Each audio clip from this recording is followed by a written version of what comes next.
সারা জীবন বাটফারির শিকার হইয়া আজকে আমি নিজেই করে লাইছি বাটফারি, কিন্তু বাটফারি করে খায়া অজমনের আগে আমি এটার ফল পাইলাইছি। আর একটু দেরি হইলো আমার বাইকটারে আমি আড়াই লাইতাম। মূলত আজকে আমরা গেছিলাম কক্সবাজারে আইয়া পাহাড়ের সৌন্দর্য উপভোগ করানোর লিগা মিনি বান্দরবনে। এনো অনের উপরে এই ছোট ছোট পাহাড়ের উপরে কি আছে এটা দেখানোর লিগা মনের ভিতরে কৌতূহল জেগে উঠলো, যার কারণে চিন্তা করলাম জীবনে সফলতার সিঁড়ি বাইয়া উপরে উঠতে না পারলেও একটু পাহাড় বাইয়া উপরে উঠি। আজকের দিন রয়েছে মেঘলা, তার মধ্যে একটু পরে পরে ঝিরি ঝিরি বৃষ্টি পড়ে, যার কারণে পাহাড় সহ আশেপাশের পরিবেশ একদম ভিজা রয়েছে। এখন চিন্তার বিষয় হইলো বৃষ্টির কারণে পাহাড়ের মাটি একদম পিছলা হয়ে রয়েছে। বাইরে যান যদি একবার পিছলা পড়তাম পারি তাহলে পাহাড়ে উড়নের স্বাদ সারা জীবনে লেগে মিটা দেবো। এইদিকে খেয়াল করে দিই আমার সাদা জুতাটির রিমেতে কাদা লেগে গেছে। ব্যাপারটা আমার লেগে অনেক দুঃখজনক, কিন্তু মনের এইটাকে সান্ত্বনা দিলাম যে কাদা তো আমার জুতা না লাগছে, কিন্তু আমার সাদা মানে তো ঠিক কাদা না। এইদিকে পাহাড়ের একটু উপরে উঠনের পরেও গাছের ফাঁকদা দিয়ে আমার বাইকটা দেখা যাইতেছে। ক্যামেরার অ্যাঙ্গেলের কারণে মনে হচ্ছে বাইকটা অনেক কাছে, কিন্তু বাস্তবে মোটামুটি ভালোই দূরে আছে। আমার পাহাড় দেখতে অনেক ভালো লাগে, কিন্তু হাইটটা পাহাড় বাইতে একদমই ভালো লাগে না, কারণ ক্ষুদ্র পাহাড় পাওয়ার লগে লগে আমার ভিতর থেকে অনেকটা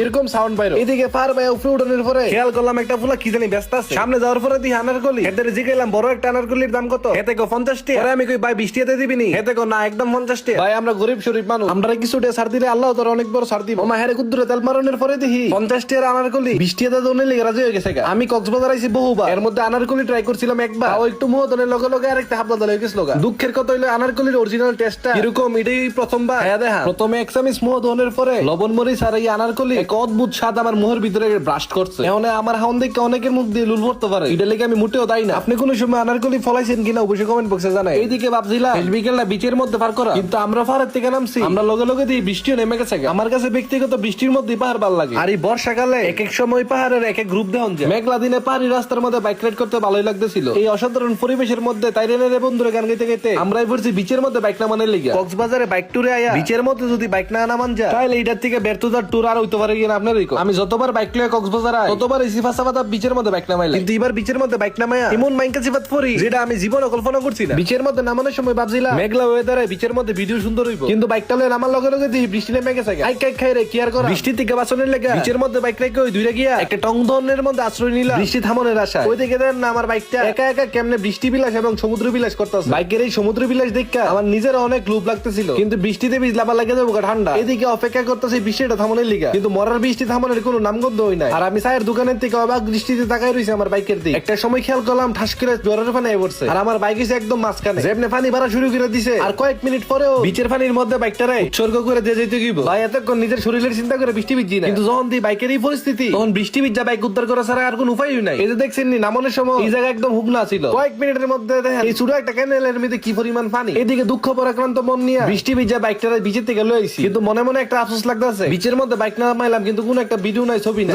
সবসময় সবকিছু নিজের মন মতো